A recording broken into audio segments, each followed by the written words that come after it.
आप सब पर सलामती हो। मेराज फैजाबादी का लिखा हुआ है, ऐ यकीनों के खुदा शहरे गुमा किसका है, नूर तेरा है चरागों में धुआं किसका है।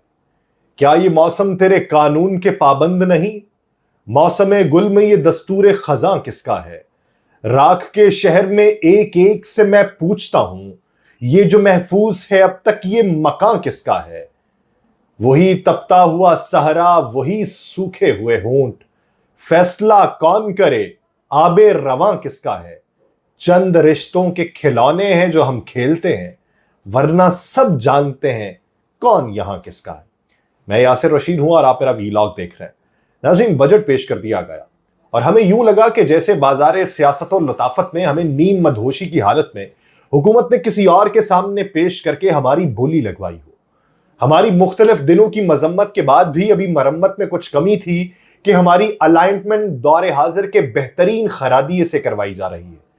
हम विटामिन सैलरी की कमी का शिकार थे और हमें टैक्स का टीका नहीं बल्कि ग्लूकोज से बड़ी टैक्स की बोतल लगा दी गई है, जिसके बाद कब मालूम नहीं कि हम इंसानों जैसा ही बर्ताव करेंगे या ज़ॉम्बी बनकर किसी को काटने लग जाएंगे।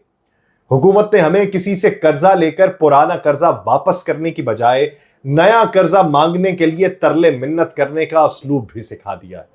और हम इस हद तक कारीगर हो चुके हैं कि हम चौक चौराहों पर खड़े भिखारियों से कर्ज मांगने पर आ जाएं तो उनसे अच्छा मांग सकते हैं। बिजली के बिलों की मद में आने वाला खर्चा हमें सहरा के उस खपरा सांप जैसा लगने लगा है जो डस ले तो चंद मिनट्स में मौत वाक़ई हो जाए, और अगर उसके बार बार डसने पर भी हम सांस लेते खड़े दिखाई देते रहें तो समझ लीजिए कि हम उससे ज्यादा जहरीले हो चुके हैं। और जिस दिन हम डसेंगे तो चंद मिनट्स वाली सूरत हाल जो है वो चंद सेकंड्स तक आ जाएगी और उस जहर का तरियाक तक ना मिलेगा। एयरपोर्ट्स को आउटसोर्स करने का फैसला करने वालों के तो किचन की ग्रोसरी भी आउटसोर्स से पूरी होती है, लेकिन आम शहरी के घर का खर्चा तो सारे सोर्सेस के इस्तेमाल के बाद भी पूरा नहीं होता। शाहवाला, आप सादा सा ऐलान करें कि हम मुगलिया, मंगोलिया और अनातोलिया सल्तनत का एक कॉम्बो बन चुके हैं कि जहां मुगलिया सल्तनत की तरह किसी को बात करने से पहले हत्ते इज्जत कानून के तहत आली जा जान की अमान पाऊं तो कुछ अर्ज करूं का जुमला कहना लाजिम होगा।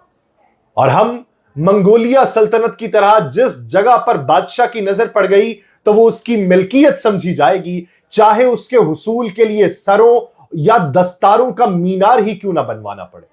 और हम अनातोलिया की सल्तनत की तरह अपना शहर बचाने के दावे तो करते रहेंगे और अपने माजी पर इतराते तो रहेंगे, मगर दुश्मन की जंग की हिकमत अमली को भांप नहीं पाएंगे। लेकिन हमें क्या, हम तो गिरफ्तारियां डालते रहेंगे। हमें क्या, हम तो किसानों से पैसा बजाकर कहते रहेंगे कि हमने मुल्क कौम का पैसा बचा लिया। हमें क्या, हम तो अपोजिशन को दबाते रहेंगे। हमें क्या, हम तो अपनी मौज मस्ती करते रहेंगे। हमें क्या, हम तो जरदारों को मनाते रहेंगे, अवाम को नहीं मनाएंगे। हमें क्या, मौलाना फजलुर रहमान साहब का जाके तो पता ले लेंगे, अवाम का हाल दरियाफ्त नहीं करेंगे। हमें क्या, हम तो मौज मस्ती के अंदर जिंदगी गुजार रहे हैं और हमने अपने दौरे इक्तदार का वक्त गुजारना है और उसमें अपने करीबी रुफका को किस तरीके से पालना है, हमें तो सिर्फ उसकी तगदो है। हमें नहीं मालूम कि एक मजदूर की उजरत लग पाएगी या नहीं लग पाएगी। हमें इससे क्या गरज कि एक प्राइवेट सेक्टर के अंदर काम करने वाले की उजरत के अंदर तो इजाफा नहीं हुआ, लेकिन हम तो टैक्स में इजाफा करेंगे। हमें इससे क्या गरज कि हम खाने के तेल का इजाफा कर देंगे और वही तेल इनकी पिंडलियों से भी निकालेंगे। हमें क्या है, हम तो इनके गोदों से तेल निकाल कर अवाम को ही बेच देंगे और अवाम का पैसा अवाम पर कुछ मिकदार में लगाकर कहेंगे कि देखो हमने तुम्हारे लिए क्या किया। हम उस दिन मानेंगे कि जिस दिन अपना कारोबार आप पाकिस्तान में मुंतकिल करेंगे और आप ये कहें कि हमने पाकिस्तान के लिए ये किया। हम ही से पैसे लेके, हम ही से टैक्सेस लेके, हम ही को खसारा सुना के आप ये कहते हैं कि हम मुल्क को चला रहे हैं। यानी हम कमाई करें और उसी कमाई में से हिस्सा आपको दें और आप वो हम पे ना लगाएं, हमसे मजीद तलब कर लें और आप वो अपने उमूर को चलाने के ऊपर लगाते रहें।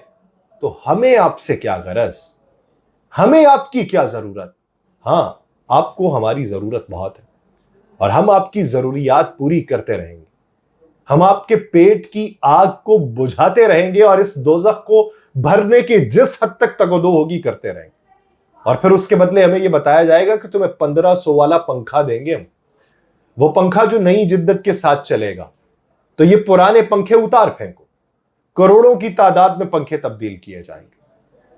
یہ پنکھے تبدیل کر دینے سے، لوگوں کو اس طرح کا چورن بیچ دینے سے کیا حکومتیں روا ہو جاتی ہیں؟ دوسروں پر گرفتاریاں ڈال دینے سے، دوسروں کے بھائیوں کو عدالت کے باہر مار پڑوا دینے سے کیا حکومتیں چل جاتی ہیں؟ اگر اسی طریقے سے حکومتیں چلتی ہیں اور آپ کو یہ لگتا ہے کہ یہی بہتر اسلوب ہے حکومت چلانے کا، تو چلاتے رہیے. لیکن اس طریقے سے حضور والا گھر نہیں چلتا. آپ جس طریقے سے ملک چلانے کی تگودو کر رہے ہیں، اس طریقے سے تو وہ ٹیڑھا کر کے موٹر سائیکل نہیں چلتا کہ جس میں پیٹرول ختم ہو گیا ہو اور آپ اسی طریقے سے ملک چلانے کی تگودو کر رہے ہیں. اس طریقے سے تو وہ ڈنڈا جو پھنسے ہوئے پنکھے کو گھمانے کے لیے استعمال کیا جاتا ہے، وہ پنکھا نہیں چلتا. آپ حکومت کو چلانے کی باتیں کرتے ہیں. اس طریقے سے تو وہ گھر کا رشتہ نہیں چلتا جسے 4 بندوں نے نبھایا ہو. آپ ملک چلانے کی بات کرتے ہیں. آپ یہ بجٹ تو بنا سکتے ہیں. یہ بجٹ بنانا آپ کے لیے کوئی مشکل کام نہیں ہے.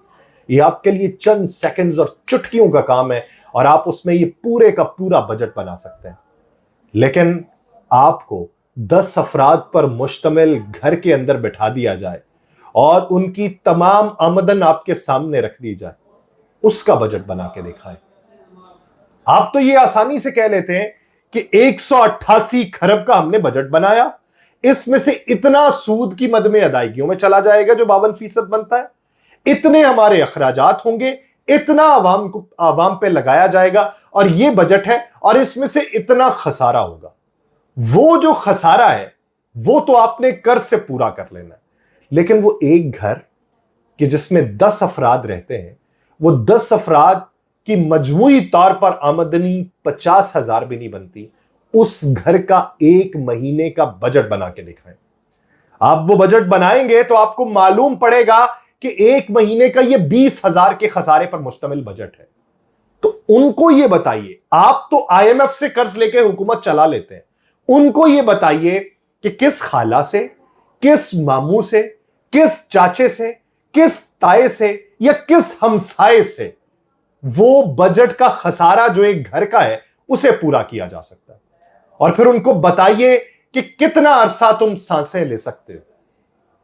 پورے ملک کے بجٹ کو چھوڑ کے صرف اس ایک گھر کا بجٹ بنا دیں، ہم آپ کو ماہر معیشت مان جائیں گے، آپ کے ناموں کی جے جےکار کرنے لگیں گے. بصورت دیگر نہ آپ کے ہاتھ میں کچھ ہے نہ کسی اور کے ہاتھ میں. جیسے پاکستان پیپلز پارٹی کہتی ہے ہم سے مشاورت نہیں ہوئی، ویسے ہی شاید کسی دن وزیر اعظم بھی کہہ دیں گے مجھ سے مشاورت نہیں ہوئی. قوم سے مشاورت کم از کم کر لیں. مجھے دیجیے اجازت. اللہ نے کے بعد.